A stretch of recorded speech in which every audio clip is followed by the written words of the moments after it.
Hello प्यारे विद्यार्थियों, नमस्कार। एक बार फिर से आप सभी का स्वागत है आपके अपने यूट्यूब चैनल महात्मा क्लासेज में। तो आज के वीडियो में हम बात करेंगे राजस्थान पशु परिचारक भर्ती के लिए महत्वपूर्ण प्रश्नों के बारे में, जो राजस्थान पशु परिचारक भर्ती में संपूर्ण तरीके से पूछे जाएंगे।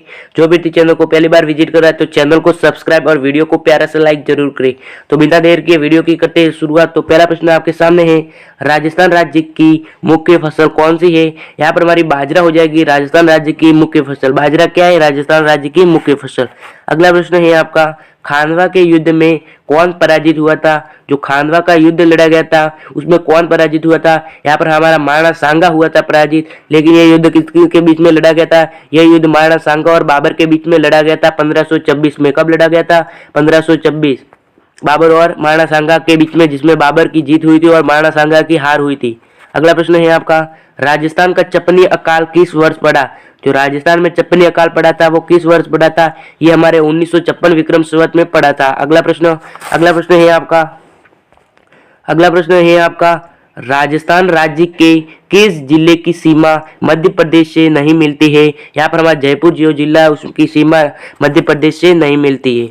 अगला प्रश्न है आपका, नमदे बनाने के लिए कौन सा जिला प्रसिद्ध है। जो नमदे बनाने के लिए जिला प्रसिद्ध है वो हमारा बीकानेर जिला है, जो नमदे बनाने के लिए प्रसिद्ध है। अगला प्रश्न है आपका, मैंगनीज बहुतायत में पाया जाता है। जो मैंगनीज है वो सर्वाधिक हमारे बांसवाड़ा जिले में पाया जाता है। कहाँ पाया जाता है? सर्वाधिक बांसवाड़ा जिले में मैंगनीज पाया जाता है। अगला प्रश्न है आपका, राजस्थान के किस मुख्यमंत्री का कार्यकाल सबसे अधिक लंबा था। देखो, मोहनलाल सुखाड़िया था जिनका मुख्यमंत्री के पद पर सर्वाधिक कार्य किया था। अगला प्रश्न है आपका, दर्रा वन्यजीव अभ्यारण्य किस जिले में स्थित है। जो दर्रा वन्यजीव अभ्यारण्य है वो हमारे कोटा जिले में स्थित है। कहाँ स्थित है? कोटा जिले में स्थित है। अगला प्रश्न है आपका, गुलाबो किस चित्र से प्रसिद्ध है। जो गुलाबो किस क्षेत्र में प्रसिद्ध है? ये नृत्य में प्रसिद्ध है। किसमें प्रसिद्ध है? नृत्य में। अगला प्रश्न आपके सामने, राजस्थान का प्रवेश द्वार किसे कहा जाता है। जो राजस्थान का प्रवेश द्वार है वो हमारे भरतपुर जिले को कहा जाता है। किसे कहा जाता है? भरतपुर को राजस्थान का प्रवेश द्वार कहा जाता है। अगला प्रश्न आपके सामने, राजस्थान का राज्य पक्षी कौन सा है। जो राजस्थान का राज्य पक्षी है वो हमारे घोड़ावन है। कौन सा है? घोड़ावन हो जाएगा सही आंसर। अगला प्रश्न है आपका, तीमनगढ़ का किला कहाँ स्थित है। जो तीमनगढ़ का किला वो हमारे करौली में स्थित है। कहाँ स्थित है? करौली में। अगला प्रश्न आपके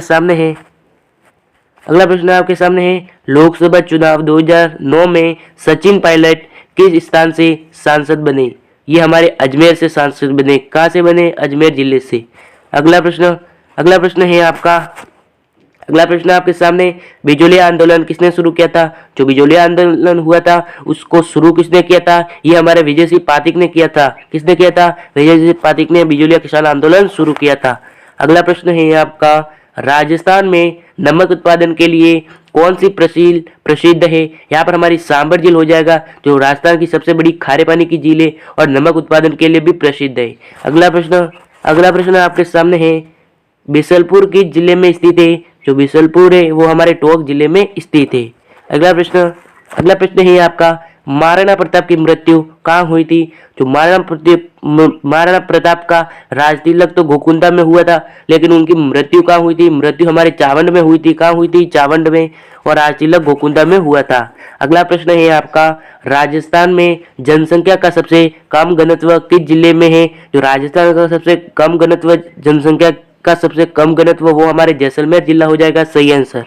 अगला प्रश्न है आपका, मत्स्य राज्य की राजधानी थी। जो मत्स्य राज्य है उसकी क्या राजधानी थी? ये हमारी करौली थी। अगला प्रश्न है आपका, राजस्थान का तकनीकी विश्वविद्यालय कहाँ स्थित है। जो राजस्थान का तकनीकी विश्वविद्यालय वो हमारे कोटा जिले में स्थित है। कहाँ स्थित है? कोटा जिले में।